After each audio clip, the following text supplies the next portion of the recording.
하세요. 저는 예정대로라면 5월 셋째 주 토요일에 결혼을 하는 여자입니다. 나이는 20대 중반이고요. 저보다 3살 많은 남자친구와는 반년 정도의 짧은 연애를 했습니다. 남자친구는 첫눈에 제게 반했다며 저에게 매달리다시피 하면서 애정 공세를 퍼부었어요. 덕분에 서로 알게 된 지 2달 만에 연인 사이가 되었고 그 이후로 반년 좀 넘는 연애를 했습니다. 사실 이렇게 빨리 결혼식을 올릴 생각은 없었는데 어느 날 갑자기 남자친구의 아버지가 곧 회사에서 명예퇴직을 하실 예정이라 하시면서 어차피 결혼할 거면 좀 일찍 하면 어떻겠냐고 하셨나 봐요. 그래도 현직에 있을 때 아들이 결혼식을 올리면 좋겠다고요.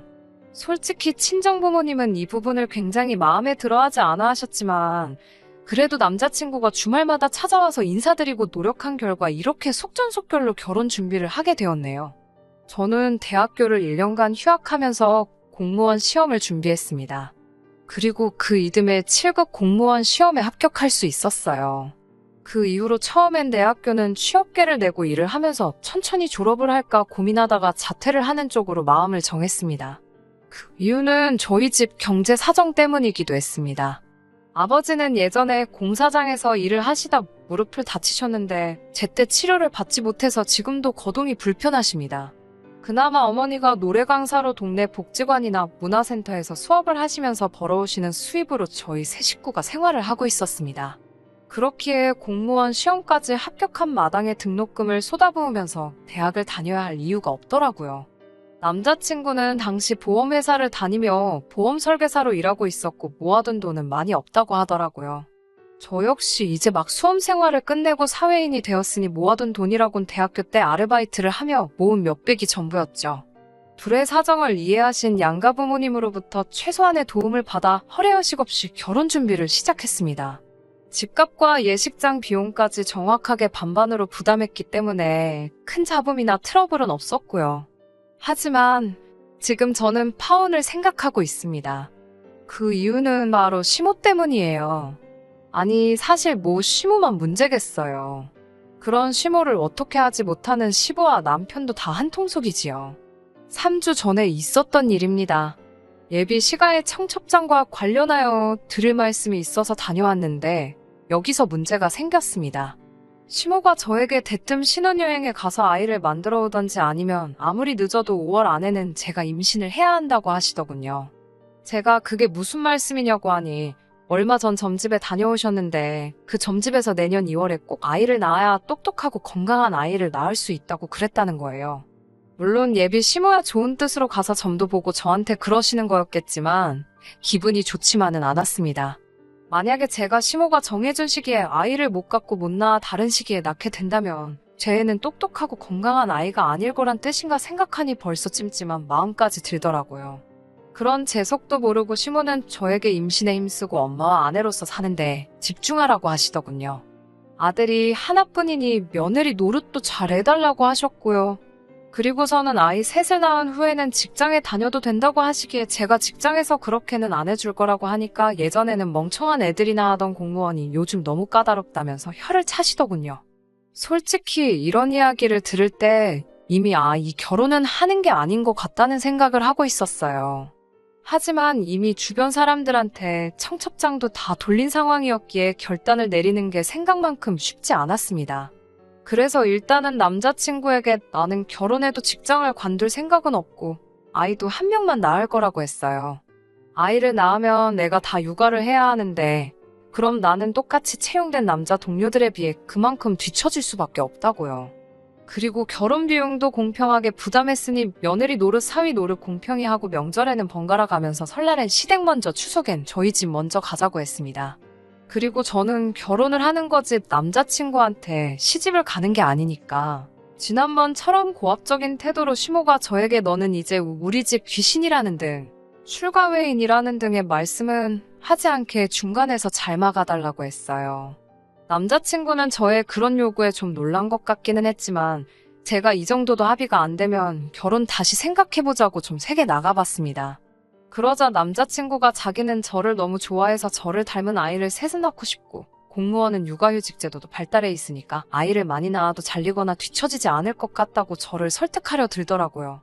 그리고 결혼 비용을 반으로 부담한다고 해도 며느리는 며느리로서 요구되는 도리가 분명히 있는데 어떻게 시모한테 그런 말도 하지 말라고 할 수 있냐며 저더러 조금만 양보를 할 수는 없겠냐고 하더군요. 그런 말을 듣고 있으니까 점점 더 기가 차더군요. 그래서 제가 청첩장 나왔다고 결혼식 못 물을 것 같냐고 따졌습니다.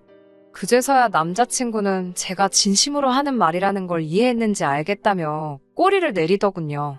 그렇게 대화가 일단락되고 저는 남자친구가 제가 지금 어떤 마음인지 어느 정도는 이해를 했을 거라고 믿었습니다. 약속한 대로 시모한테도 제 뜻을 잘 전달했을 거라고 믿었고요. 그렇지만 제 기대가 너무 컸던 건지 시모는 전과 달라진 게 하나도 없었습니다. 오히려 다시 한번 저에게 제가 왜 파혼을 해야 할지 결심을 세우게 만들어 주었습니다. 시모와 시부는 저희 부모님에 비해 나이가 10살 정도는 많습니다. 저희 부모님은 결혼을 일찍 하신 편이었고 시모와 시부는 당시 시대를 고려했을 때 늦게 하셨거든요. 그래서 전에 있던 상견례 자리에서 저희 부모님의 나이를 듣더니 아이고 사회에서 만나면 겸상도 못할 나이네 이러시는 거예요. 저희 부모님은 그래도 딸 상견례 자리라고 그런가요? 라고 어색하게 웃으며 넘기셨고요. 그 외에도 신경에 거슬리는 대화가 오고 가긴 했지만 그래도 좋은 날이라서 그럭저럭 지나갔습니다. 그리고 시간이 흘러 며칠 전 시모에게서 전화가 왔어요. 시모는 뜬금없이 너희 어머니 일요일에 바쁘냐고 물으면서 너희 어머니랑 너랑 일요일에 여기 동네 좀 와라 이러시는 거예요. 그래서 제가 무슨 일이냐고 하니까 좋은 일 좀 하라고 부르는 거니까 따지지 말고 오라면서 늦으면 안 된다고 신신당부를 하시더군요. 시모는 저에게 문자로 주소를 보내면서 여기로 늦지 말고 11시까지 오라고 했고 저와 친정 어머니는 혹시나 차라도 막혀서 늦을까 걱정되어 아침부터 서둘러 집을 나섰습니다. 도착하고 보니 거긴 게이트볼장이었어요. 여기로 저랑 친정 어머니를 왜 부른 거지 생각하고 있는데 시모가 도착을 했습니다. 안 냈게 잘 왔네 그러더니 저더러 오늘 여기서 게이트볼 경기도 하고 장기자랑도 하는 날이라고 그러시는 거예요. 저는 그때까지도 솔직히 시모가 무슨 이야기를 하려고 하는 건지 알 수가 없었습니다. 그런데 시모가 저희 어머니를 보면서 노래를 그렇게 잘한다면서 왔으니까 언니 오빠들 좋아하는 트로트 몇 개 좀 뽑고 가 분위기 좀 살리게 이러는 게 아니겠어요. 저희 어머니도 저도 너무 어이가 없고 놀라서 제가 시모한테 지금 이건 경우가 아니지 않냐고 따졌어요. 그러자 시모가 저더러 너는 제정신이냐면서 어떻게 며느리가 시모한테 말버릇이 그게 뭐냐고 그러는 거예요. 그러니까 저희 어머니도 나서서 아직 결혼도 안 시켰는데 무슨 며느리냐고 그러면서 그리고 네가 뭔데 나를 불러서 노래를 하라 말아야 나이를 먹으려면 곱게 먹어 그러시더군요. 그러니까 시모도 지지 않고 저희 어머니께 나이도 한참 어린 게 어디서 반말이냐면서 내가 너더러 공짜로 노래하랬냐고 돈 줄 거라고 그러는 거예요. 저희 어머니가 집구석에 돈이 얼마나 많다고 돈 타령이냐면서 그 돈으로 약이나 사 처먹고 정신 똑바로 차리고 살라며 악을 쓰시더군요. 이 모든 게 제가 그 모자란 인간이랑 결혼을 한다고 들어서 그런가 싶어 더 이상 단 1초도 더는 그곳에 머무르고 싶지 않았어요. 그래서 시모에게 나이값 좀 하시라고 소리를 치고 친정 어머니를 모시고 뛰쳐나왔습니다. 그 길로 남자친구에게 전화해서 너는 니네 엄마 때문에 죽어도 장가 못 갈 거라고 쏴붙이고 전화를 끊어버렸습니다. 무슨 영문인지 몰랐는지 남자친구는 몇 번이고 다시 전화를 걸더니 어느 순간 멈췄더라고요. 아마 지네 엄마한테 들었을 거예요. 집으로 돌아오는 차 안에서 아직도 분이 안 풀린 어머니를 보니 너무 죄송하더라고요. 그런데 어머니가 먼저 저에게 그런 집구석이랑 사돈이라도 됐으면 진짜 무슨 꼴을 보고 살았을지 모르겠다며 차라리 잘 됐다고 그러시더군요. 저도 그렇게 생각했고요. 집에 도착하니까 남자친구한테 장문의 문자와 10번이 넘는 부재중 전화가 걸려와 있었어요. 하긴 지 주제에 어디서 저 같은 사람을 만나겠어요. 아차 싶었겠지요. 하지만 이제 버스는 떠난 거 아니겠어요. 어디 가서 차마 쪽팔려서 이런 이유로 파혼했다 소리는 못할 것 같아요. 그냥 성격 차이라고 하려고요. 기왕 이렇게 된 거 진짜 제대로 된 사람 시간을 갖고 찾아봐도 괜찮겠지요? 남자친구도 평생을 두고두고 지내 엄마 때문에 저를 놓친 걸 후회하며 지냈으면 싶네요.